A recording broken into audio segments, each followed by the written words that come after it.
Assalamu alaikum. Alienware,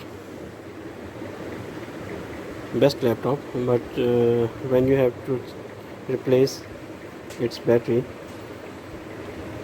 it is very tough. Okay, I show you. First, you need to unscrew all these 7 screws and lift this top. Now you have to unscrew its back cover screws, pull out this hard drive,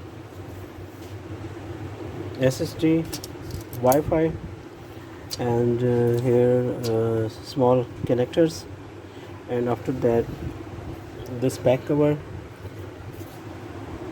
and then you can reach to the battery here.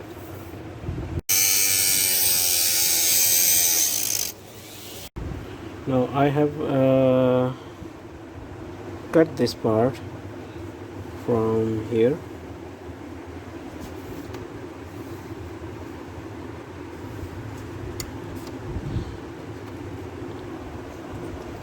And see, here is the battery.